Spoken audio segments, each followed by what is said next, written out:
I am pleased that we finally have the opportunity to speak in this House on this piece of legislation, as some of us have been spending quite a lot of time in the other House while it's still there, contemplating the run-up to this bill, and how important it is that the protection of life during pregnancy bill is not just for us as a government, but quite simply, this is a key issue.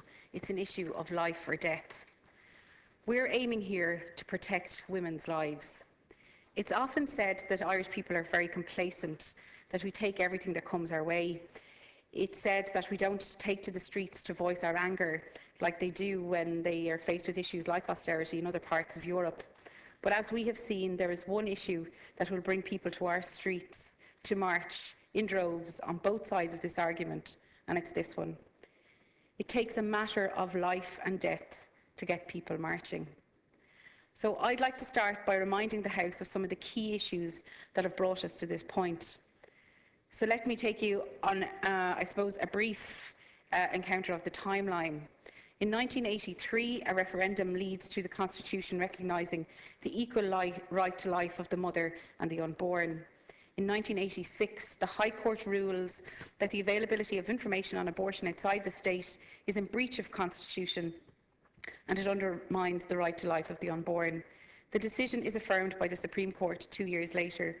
In 1992, we have the X case, in which the High Court ruling prevents a 14-year-old rape victim from travelling abroad for an abortion, who incidentally became suicidal when treatment was denied. The injunction on her freedom of movement, which was sought by the Attorney General Harry Whelan, was appealed to the Supreme Court and overturned, as the mother's life, through the threat of suicide, was deemed to be at risk.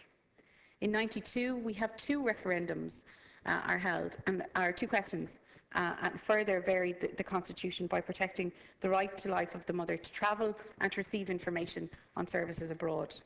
In 1997, we have the C case, in which a teenager becomes pregnant as a result of rape and seeks an abortion in the UK. In 1999, the government publishes a green paper outlining several potential options on the approach to abortion in Ireland. In 2000, an all-party Oireachtas committee publishes a paper following talks which fails to capture a consensus on the way forward. In 2002, a referendum for an amendment aimed at setting aside the threat of suicide as grounds for illegal abortion is narrowly defeated.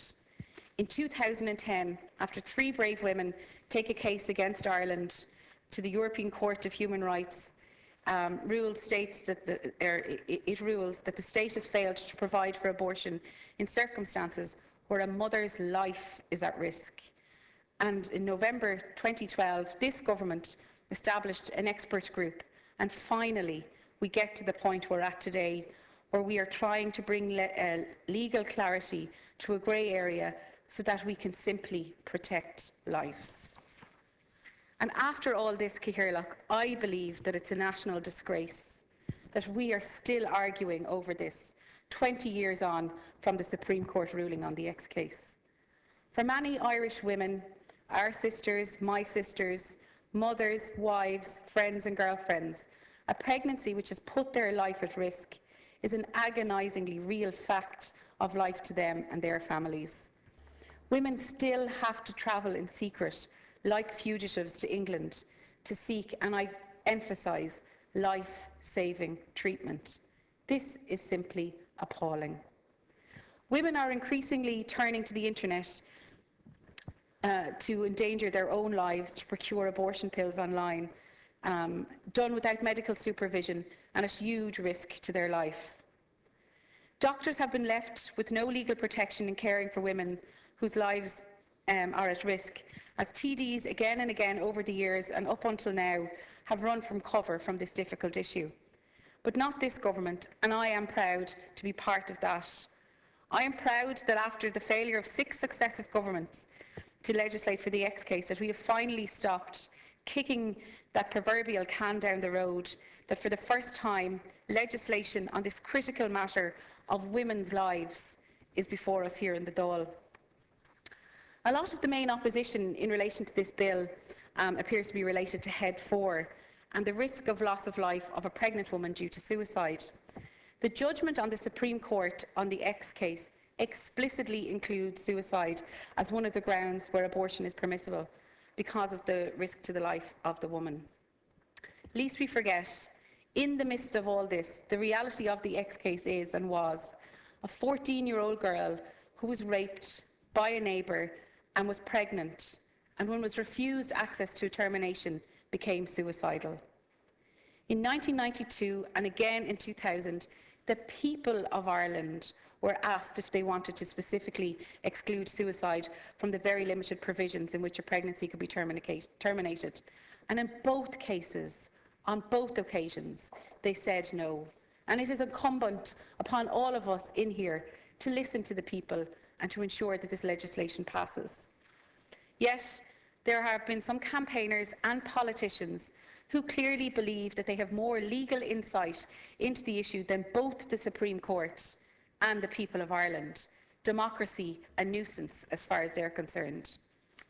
Professor of Law Fiona de Londres has noted that in the context of what the people decided in 92 and in 2000 referenda, it would appear to be prima facie unconstitutional if the legislation was then to actually exclude suicide. Former Justice Catherine McGuinness recently told the Oireachtas Health Committee that a referendum would be needed if the provision of suicide was to be removed from the bill. Suicide is a real risk to the life of a small number of women who are pregnant. That is fact. It's rare, but it does happen. Medical professionals who actually work with pregnant women and don't hypothesize in front of cameras or microphones include perinatal psychiatrists, Dr. Anthony McCarthy, and the Master of the National Holles Street Maternity Hospital, Rona Mahoney, have confirmed this at the Oireachtas Health Committee hearings. And one person to die by suicide is one person too many, be that male or female. Pregnant women who are suicidal should be believed and supported. They shouldn't have their real and possible life-threatening distress undermined by the inane that mental health issues, or the insinuation that the mental health issues somehow are not real, or that psychiatry is some sort of hocus-pocus medicine. They are to be believed and are as real a threat as a physical health issue. The implication of this opposition to the inclusion of suicide as a risk of life is that lots of women will try, and that the argument has been put across, that lots of women will try and manipulate and deceive their doctors into permitting a termination for frivolous reasons by claiming that they are suicidal. There is no woman who decides to have a termination makes that decision lightly, for whatever reason. It also is rather insulting and implies that distressed women will be devious and deceptive and that they will manipulate the truth. And that, for me, is a very chilling and disturbing fact that there are so many people would believe this to be the case. Many anti-choice campaigners seem to be of the view that everybody expressing suicidal feelings should be taken seriously, apart from women. Likewise, we often hear concerns in this debate about limits of terminations in early delivery. Under the Irish Constitution, an abortion is not permissible at any stage of pregnancy, except when there is a real and substantial risk to the life of a woman. Likewise, we hear concerns in this debate about if a pregnant woman is at risk of death, an early delivery should be permissible rather than an abortion. Indeed, many legal experts believe that early delivery provides more protection to the fetus than time limits. As I have said in the past, and I'll say it now for the record of the House, I support this bill. However, there are areas in this legislation that I am concerned about. The bill will criminalise women and doctors who terminate pregnancies beyond the very limited scope of this legislation. To my mind, it's draconian that a woman or a girl can face a 14-year prison sentence for terminating a pregnancy. The system outlined in the bill will leave women with life-threatening pregnancies potentially waiting for 10 days for an answer if the initial request for termination is turned down. It is not made clear in this wording that women who find themselves being cared for by a doctor who conscientiously objects to abortion would be guaranteed timely care and information. It also remains unclear whether doctors will have sufficient legal protection to intervene in a case in a timely fashion. Certainly, this bill is an important step in bringing Irish law in line with the X case ruling, but I believe that there is scope for improvement here. And in one in particular section, and that's section 20 in relation to notifications. This section introduces, to my mind, an unnecessary additional process of reporting. The existing hospital inpatient inquiry, which is managed by the Economic and Social Research Institute, collects administrative, demographic and clinical data on all discharges from acute public hospitals. The HIPE uses the ICD 10AM system of coding, which is an international standard base based on the World Health Organization's International Classification of Diseases. Diagnostic codes are already in place within this system for coding conditions arising under the heading of pregnancy with abortive outcome.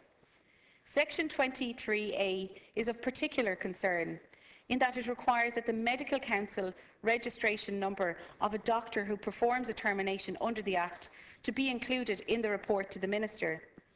Experience from other countries suggests that disclosure could lead to harassment, threats, or actual violence against doctors by anti-abortion activists.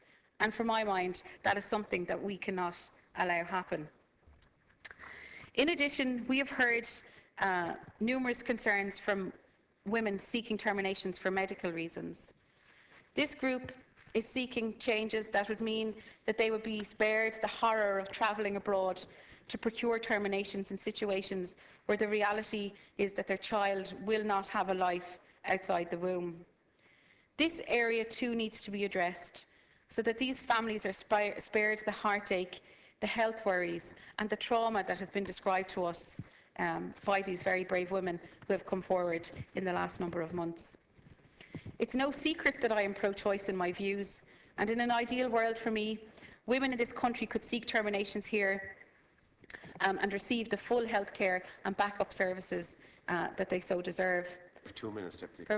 However, I believe what we really need to do, and I've heard a lot of people talk about how we need to prevent and have services available, but what I haven't heard in this debate, and I think something we really need to seriously look at as a government and Minister, as you in the Department of Health, is to look at our sexual health policy for young people. Because what we haven't spoken about is how we avoid crisis pregnancy, so that no woman, no partner, no girlfriend, no sister is faced with that awful decision to have a termination. Crisis pregnancy happens, and it always will. However, what we do know is that with good education and with access to affordable, if not cheap, contraception, we can prevent crisis pregnancy. In an ideal world, as I said, nobody would need an abortion, other than perhaps for medical reasons or for the horrible realities of rape and incest-related pregnancies. We need to look at having age-appropriate information for young people on sexual health and preventative practices. We need to ensure that this information is there for our young people and that they have access to contraception. Education is key, and I don't put it at the door of a school, but at the door of every parent and every youth worker and every doctor and nurse and person in our community. An informed society will help people make better choices, and I think this is something that we all need to pay closer attention to. However, in the case of legislation that we have here, I wish to support this bill. However, I would like to see some improvements that I have mentioned to be incorporated into it. We must do all that we can to save women's lives.